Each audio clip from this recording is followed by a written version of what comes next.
बिस्मिल्लाहिर्रहमानिर्रहीम। अस्सलाम वालेकुम डियर स्टूडेंट्स, मैं हूं आपका टीचर मोहम्मद ज़ुएब खान और आपको खुशामदीद कहता हूं आपके अपने यूट्यूब चैनल MZK मैथमेटिक्स में। डियर स्टूडेंट्स, हमने एक्सरसाइज 2.2 स्टार्ट किया था और आज कुछ मज़ीद क्वेश्चन को डिस्कस करेंगे। तो क्वेश्चन नंबर 7 में कह रहे हैं कि एवेल्यूएट, हमें एक 2/2 डिटरमिनेंट दिया हुआ है, इसको सॉल्व करना है।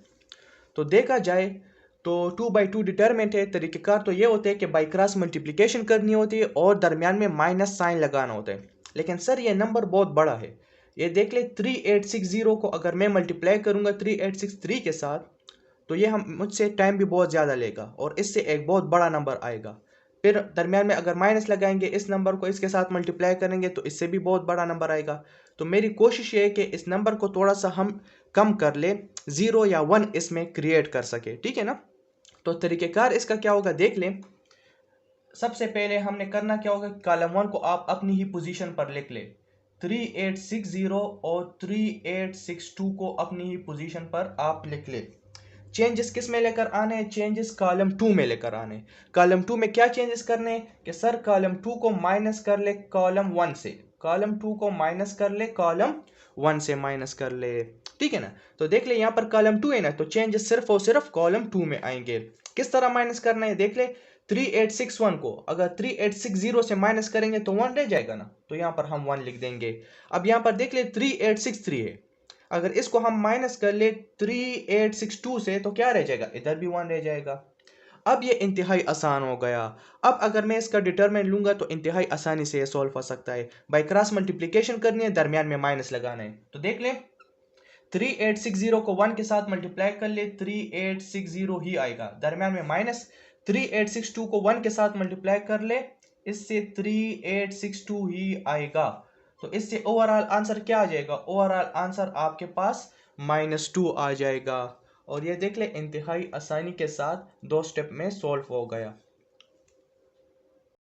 पार्ट नंबर 2 में देख ले, हमें एक 3/3 डिटरमिनेंट दिया हुआ है, इसको सॉल्व करना है। तो यहाँ पर भी नंबर बहुत ज़्यादा है, 81, 82, 83, 84, 85, 86, 87, 88, 89। तो मेरा मेन टारगेट ये होगा कि मैं किसी एक रो या कॉलम में 0 या 1 क्रिएट कर सकूं, ताकि इसका डिटरमिनेंट लेना इंतहाई आसान हो जाए।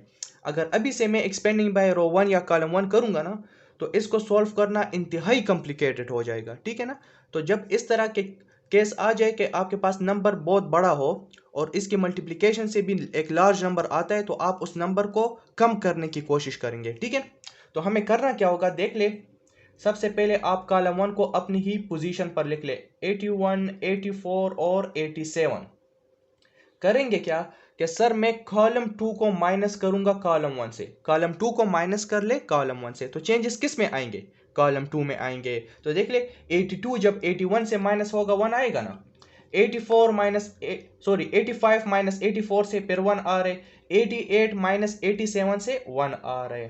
तो ये कॉलम 2 की वैल्यूज हो जाएगी। बिल्कुल इसी तरीके से आपने कॉलम 3 को भी माइनस करना होगा कॉलम 2 से। तो यहाँ पर देख ले 83 माइनस 82 से क्या आ रहे, 1 आ रहे। इधर भी 1 आ जाएगा, इधर भी 1 आ जाएगा। अब देख ले इस डिटरमिनेंट का आंसर क्या आएगा, इस डिटरमिनेंट का आंसर ओवरऑल 0 आ जाएगा।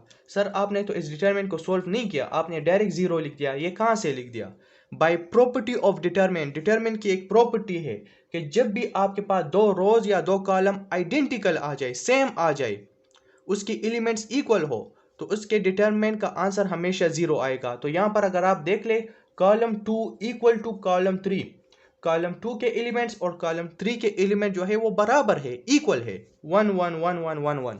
इसलिए इस डिटरमिनेंट को सॉल्व करने की ज़रूरत ही नहीं है, इसके आंसर मैंने डायरेक्ट 0 लिख दिया। बात की समझ आ रही है, ओके। क्वेश्चन नंबर 8 में कह रहे हैं कि प्रूफ डेट कि लेफ्ट हैंड साइड में एक डिटरमिनेंट है, इसको right hand side 1 + x + y + z के बराबर लेकर आना है। तो हमने क्या किया, टेकिंग लेफ्ट हैंड साइड ले लिया। अब करेंगे क्या सर, राइट हैंड साइड लेकर आने के लिए, राइट हैंड साइड लेकर आने के लिए क्या करेंगे सर, मेरा मेन टारगेट अभी ये होगा ना कि मैं किसी ना किसी तरीके से इस डिटरमिनेंट में 1 + x + y + z क्रिएट कर सकूं और फिर मैं वो कॉमन ले लूंगा, ठीक है ना। तो मुझे 1 + x + y + z को क्रिएट करना है। इसके लिए हम करेंगे क्या कि चेंजेस कॉलम 1 में आएंगे, कॉलम 2 और कॉलम 3 अपनी ही पोजीशन पर आ जाएगा। yz 1 plus Y Z and Y 1 plus Z. ठीक है, हम अभी करेंगे क्या कि कॉलम 1 को आप ऐड कर ले कॉलम 2 के साथ, चेंजेस सिर्फ और सिर्फ कॉलम 1 में आएंगे ना। तो देख ले 1 प्लस एक्स जब y के साथ ऐड होगा तो इससे आएगा 1 plus X plus Y. x जो है जब 1 प्लस वाई के साथ ऐड होगा तो अरेंज फॉर्म में अगर आप लिख ले तो इससे आएगा 1 plus X plus Y. x और y जब ऐड होंगे इससे आएगा x प्लस वाई आ जाएगा। ठीक है, और राइट हैंड साइड में हमें क्या लेकर आना है, 1 plus X plus Y plus Z. यानी मुझे यहाँ पर x प्लस वाई तो है लेकिन z भी मुझे लेकर आना है। तो अब करेंगे क्या कि कॉलम 1 को ऐड कर ले कॉलम 3 के साथ। तो यहाँ पर चूंकि z है तो वो z भी यहाँ पर आ जाएगा, फिर हम कॉमन ले लेंगे। ठीक है, तो नेक्स्ट स्टेप में क्या करेंगे, चेंजेस सिर्फ और सिर्फ कॉलम 1 में आएंगे। तो कॉलम 2 और 3 अपनी पोजीशन पर आ जाएगा, y 1 प्लस वाई और y z and 1 plus z। अब सर हम करेंगे क्या कि कॉलम 1 को आप ऐड कर ले कॉलम 3 के साथ, क्योंकि कॉलम 3 में z मौजूद है। ठीक है, तो यहाँ पर जब कॉलम 1 कॉलम 3 के साथ ऐड होगा, कॉलम 1 में कौन से एलिमेंट्स है, 1 प्लस एक्स प्लस वाई।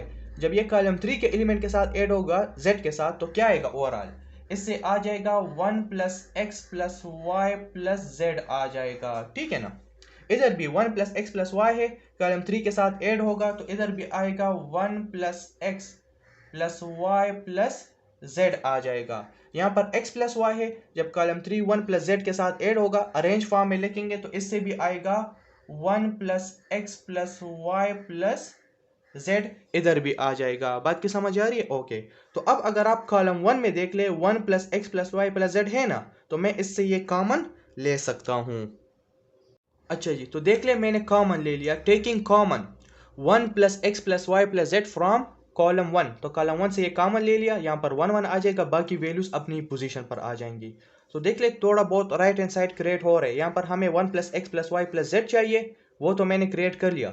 अब किसी ना किसी तरीके से इस डिटरमिनेंट का आंसर 1 आना चाहिए। क्या आना चाहिए, जब मैं इस डिटरमिनेंट को सोल्व कर लूँ इससे 1 आना चाहिए। तो जब 1 इसके साथ मल्टीप्लाई होगा तो ओवरऑल आपके पास ये राइट हैंड साइड आ जाएगा। अब आपने इसको नहीं छेड़ना, सिर्फ आपने इस डिटरमिनेंट को सोल्व करना है और इसका आंसर 1 लेकर आना है। तो तरीकेकार क्या है, सबसे पहले ये भी थोड़ा सा इसमें वैल्यूज कॉम्प्लिकेटेड है तो मैं इसमें 0 क्रिएट करता हूँ। अगर 0 क्रिएट हो जाए ना तो इस डिटरमिनेंट को सॉल्व करना फिर इंतहाई आसान हो जाएगा। ठीक है, वैसे अभी भी कर सकते हैं एक्सपेंडिंग बाय रो 1 या कॉलम 1, लेकिन वो आपसे टाइम ज़्यादा लेगा और मुमकिन है कि इसमें हमसे कुछ मिस्टेक हो जाए। तो अगर 0 क्रिएट कर सके तो वो ज़्यादा बेहतर होगा। किस तरह 0 क्रिएट करेंगे देख ले, यहाँ पर आ जाएगा 1 plus X plus Y plus Z. अच्छा, तो डिटरमिनेंट में हम करेंगे क्या कि रो 1 आपकी अपनी ही पोजीशन पर आ जाएगा, रो 1 की वैल्यूज 1 वाई और जेड। हम चेंजेस रो 2 में लेकर आएंगे। क्या चेंजेस लेकर आएंगे कि रो 2 को माइनस कर लो रो 1 से, रो 2 को माइनस कर लो रो 1 से। तो देख ले 1 जब 1 के साथ माइनस होगा तो 0 आएगा ना। 1 प्लस वाई जब वाई से माइनस होगा तो प्लस वाई और माइनस वाई तो कैंसिल हो जाएंगे, सिर्फ क्या रह जाएगा 1। जेड माइनस जेड से क्या आएगा, 0 आ जाएगा। बात की समझ आ रही है? इंतहाई आसान है। अच्छा, अब क्या करेंगे, सर मुझे यहाँ पर भी 0 क्रिएट करना है तो आप रो 3 को माइनस कर ले रो 1 से, रो 3 को माइनस कर ले रो 1 से। तो देख ले 1 माइनस 1 से क्या आएगा 0, y माइनस वाई से क्या आएगा 0 आ जाएगा। और 1 प्लस जेड है माइनस जेड, तो वो जेड जेड के साथ कैंसिल, सिर्फ क्या रह जाएगा 1 रह जाएगा। अब इसको एक्सपेंड करना इंतहाई आसान है, इसलिए आप यहाँ पर लिख ले एक्सपेंडिंग बाय कॉलम 1। कॉलम 1 के जरिए इसको एक्सपेंड कर ले, क्योंकि कॉलम 1 में 0 ज्यादा है ना।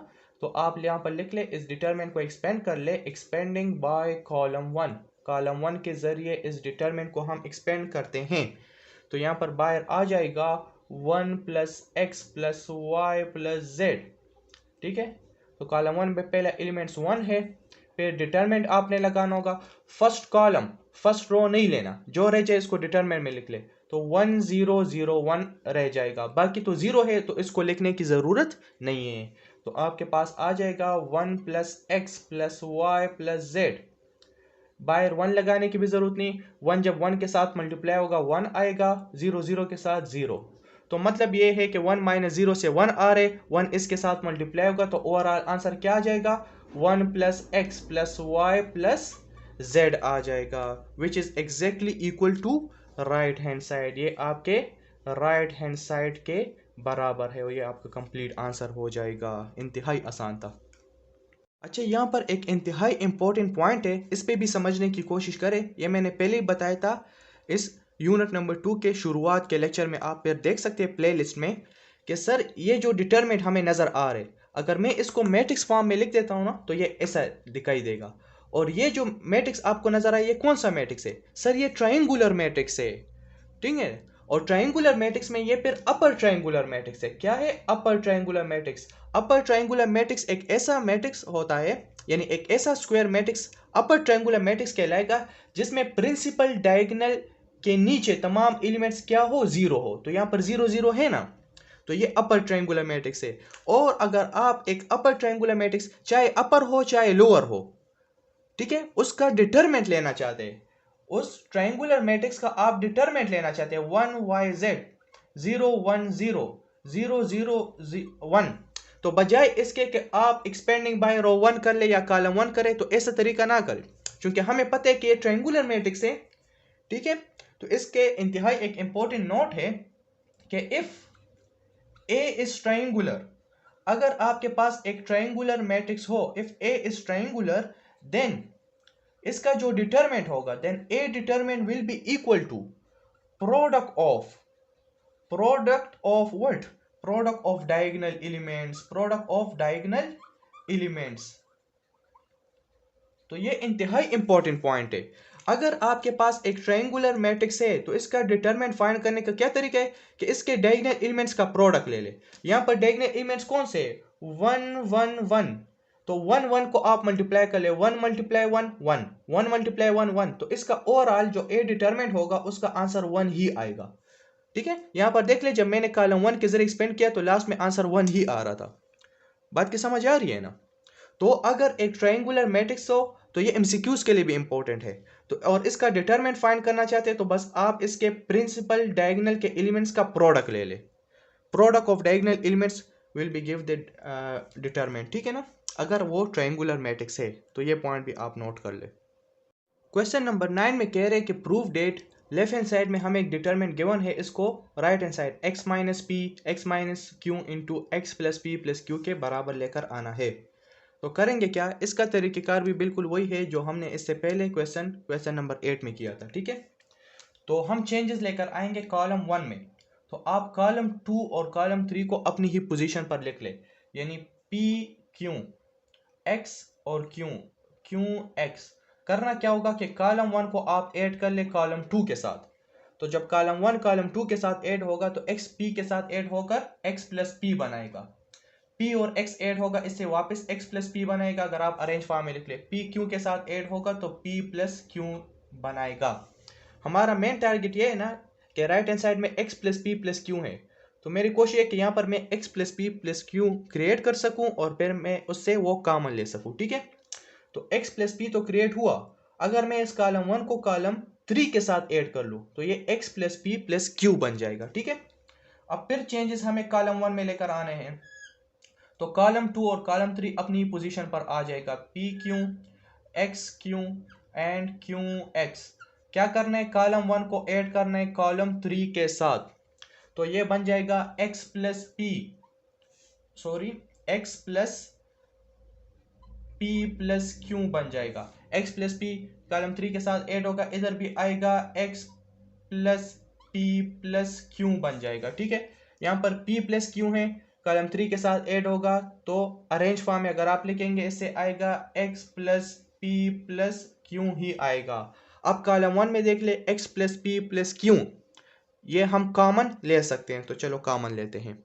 पर मैंने क्या लिखा है कि taking common x plus P plus Q from column 1। Column 1 से मैंने एक कॉमन ले लिया, बाहर निकाल दिया, यहाँ पर 1 1 1 आ जाएगा।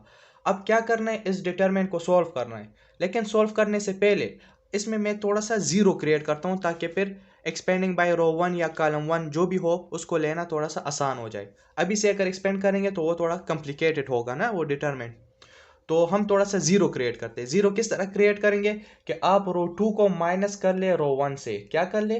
रो 2 को माइनस कर ले रो 1 से। चेंजेस किस में आएंगे? सिर्फ और सिर्फ रो 2 में आएंगे। तो देख ले, 1 जब 1 के साथ माइनस होगा 0, x जब p से माइनस होगा तो इससे आएगा x माइनस पी, क्यू जब क्यू से माइनस होगा 0 आ जाएगा। इसी तरीके से आप रो 3 में भी चेंजेस कर सकते हैं। रो 3 को माइनस कर ले रो 1 से, तो 1 है, 1 1 के साथ जब माइनस होगा तो 0 आ जाएगा। q जब p से माइनस होगा इससे आएगा q माइनस p। x जब q से माइनस होगा इधर आएगा x माइनस q आ जाएगा। अब हम इस डिटरमिनेंट को एक्सपेंड करेंगे। कैसे एक्सपेंड करेंगे? एक्सपेंडिंग बाय कॉलम 1, क्योंकि कॉलम 1 में 0 ज्यादा है। जिस रो या कॉलम में 0 ज्यादा हो उसी को लेकर आपने एक्सपेंड करना होता है, ठीक है। तो यहाँ पर मैंने लिख दिया एक्सपेंडिंग बाय कॉलम 1। कॉलम 1 में पहले एलिमेंट 1 है, तो आपने कॉलम 1 और रो 1 को नहीं लेना, जो रह जाए उसको डिटरमिनेंट में लिख ले। तो आपके पास x minus P 0, q minus P and x minus q रह जाएगा। क्या करना है? बाय क्रॉस मल्टीप्लिकेशन करनी है, दरमियान में माइनस लगाना है। तो ये बन जाएगा x plus P plus Q, ठीक है। x माइनस पी जब x माइनस क्यू के साथ मल्टीप्लाई होगा इससे आ जाएगा x minus P into x minus Q, ठीक है। और q माइनस पी जब 0 के साथ मल्टीप्लाई होगा तो यहाँ पर माइनस 0 आ जाएगा। क्या आ जाएगा? माइनस 0, ठीक है। इसको अरेंज फॉर्म में थोड़ा सा लिख ले तो ये बन जाएगा x माइनस पी को पहले लिख ले, फिर लिख ले x माइनस क्यू, और फिर आप लिख ले x प्लस पी प्लस क्यों लिख ले। तो अगर देखा जाए which is exactly equal to right hand side, ये वाली वैल्यू राइट हैंड साइड के बराबर आ गई है, आपका कंप्लीट आंसर हो जाएगा। ये क्वेश्चन नंबर 10 में कह रहे हैं कि प्रूव डेट डिटरमिनेंट है कि 1 plus A 1 1 1 1 plus B 1 1 1 and 1 plus C, इसको राइट हैंड साइड के बराबर लेकर आना है। तो इसको हमने एक्सपेंड करना है, लेकिन एक्सपेंड करने से पहले अगर कुछ वैल्यू को कम कर सके या 0 क्रिएट हो सके तो ज़्यादा अच्छी बात होगी, इसको फिर सॉल्व करना आसान होगा, ठीक है।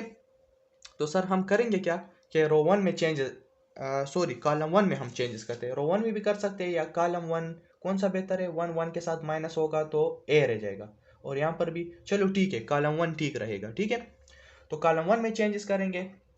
तो क्या चेंजेस करना चाहते हैं हम कि सर कॉलम 1 को माइनस कर ले कॉलम 2 से। कॉलम 1 को आप माइनस कर ले कॉलम 2 से।